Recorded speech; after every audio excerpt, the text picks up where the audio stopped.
बुलेटिनच्या सुरुवातीला बातमी मुख्यमंत्र्यांच्या हस्ते झालेल्या एका आजीबाईच्या घराच्या उद्घाटनाची।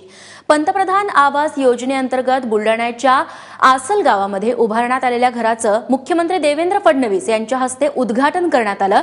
मात्र उद्घाटनानंतर आजीबाईने केलेल्या आरोपांमुळे संपूर्ण पंतप्रधान आवास योजनाच आता वादाच्या भोवऱ्यात अडकली आहे।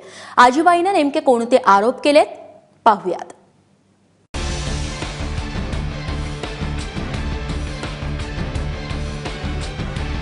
काही तासांसाठी का होईना पण बुलढाण्याच्या आसल गावातल्या या 4 भिंतींना व्हीआयपीच्या घराचं स्वरूप आलं। सकाळपासूनच बंदोबस्तासाठी पोलिसांची तुकडी तैनात होती। घरातली मंडळी ही ठेवणीतले कपडे घालून तयार झाली, कारण दस्तूर खुद्द मुख्यमंत्री देवेंद्र फडणवीसांच्या हस्ते घराचं उद्घाटन होणार होतं। भिंतीच्या विटकरी रंगावर पंतप्रधान आवास योजनेची माहिती देणारा पांढरा फलक चांगलाच उठून दिसत होता। गीताबाई दांडेकर यांना घर बांधण्यासाठी 1,50,090 रुपयांचं अनुदान दिल्याचं त्या फलकावर लिहिण्यात आलं होतं। मुख्यमंत्री आले,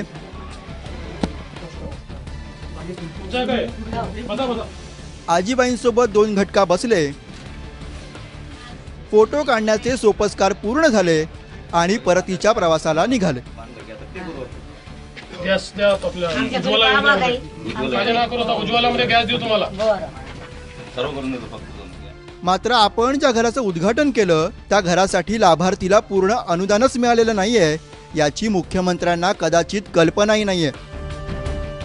कारण पंतप्रधान आवास योजनेसाठी 1.5 लाख नव्हे तर फक्त 30,000 रुपये अनुदान मिळाल्याचं गीताबाई दांडेकर यांनी सांगितलंय। किती अनुदान भेटलं तुम्हाला? अनुदान किती भेटलं? 30 भेटलं। आता ये जे अच्छा चांगलं काल आलती पण ऊन झालं मी गेले नाही। किती भेटलं अनुदान? 30 भेटले आता। 30,000 भेटले। हां आता येईल आहे आणि बाकीचं मग 90,000 बाकीचे आता मग येतील म्हणता। बरं तुम्ही काय उसने पास नाही घेतले पैसे? हो उसने घेतले। उसने पैसे घेतले 90,000 रुपये कर्ज काढलं। या गरीब महिलेला निश्चितपणे मदत झाली पाहिजे आणि तिला तिचे उरलेले पैसे मिळाले पाहिजे। आणि ज्या पद्धतीने या सगळ्या योजना चाललेल्या आहेत या सगळ्या योजना फक्त कागदावर आहेत, कुठेही त्या अस्तित्वात नाहीत। त्यामुळे अशा योजनांचा मी धिक्कार करतो, निषेध करतो। या महिलेला घरकुलाचे टप्प्याटप्प्याने केवळ 30,000 रुपये मिळाले।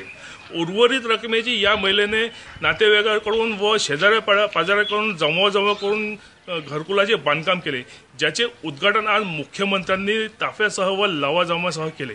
या संदर्भात आम्ही सरकारी अधिकारी व स्थानिक आमदार संजय कुटे यांच्याशी संपर्क केला, परंतु त्यांनी कॅमेऱ्यासमोर बोलण्यास नकार दिला।